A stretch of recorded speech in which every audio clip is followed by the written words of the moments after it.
आज या ठिकाणी आपल्याला भेटली आहे ही माय. माऊली, आता तुम्ही कुठं चाललाय? म्हणजे ही मेंढरं घेऊन कुठं चालला तुम्ही? मग कुठून आलात? कोल्हापूरकडून आले. कोल्हापूर कुठल्या गावातनं?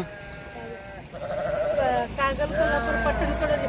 आणि आता ही एवढी मेंढरं आहे ना, हा कोण आहे तुझा? मुलगा हा मुलगा आहे तुझा. आणि नवरा? हा तिकडं. मग आता तुम्ही हे कुठं घेऊन जाणार या हे ना? असं चारा असेल ते हिंडवायचं. मग घरातून आता कधी बाहेर पडलेला? घराकडे जायत नाही आम्ही. घर बाहेरच जाता? होय. आता घरात कधी परतणार? आता गौरीची आमच्या चतुर्थीला. तोपर्यंत असं तिथं. आणि घरदार कुठं आहे तुमचं? पट्टणकडून. नाही, आता रात्रीचं मुक्काम कुठं? हा?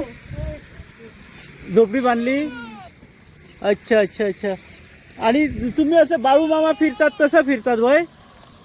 आणि तू शाळेत वगैरे जात नाही? कसं काय तुमचं? तर शाळेत न जात नाही तर कसं होणार तुमचं पुढं? हा?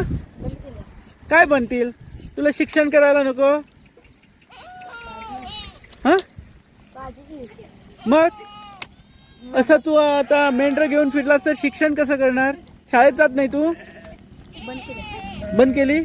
लिहायला वाचायला येतं तुला?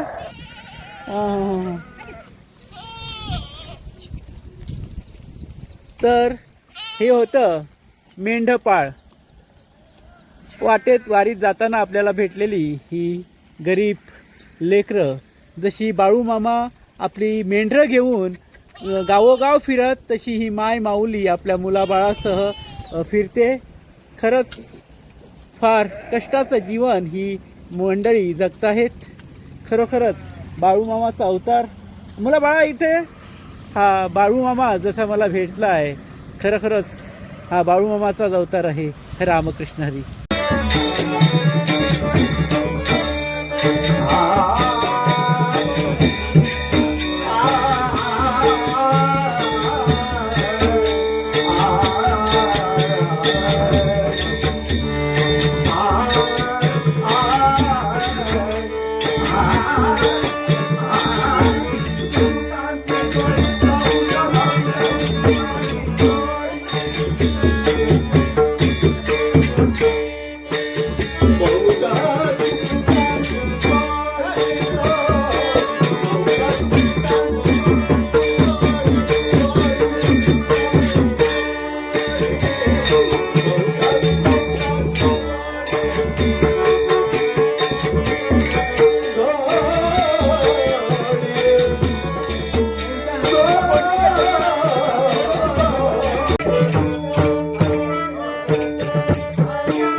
Thank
you.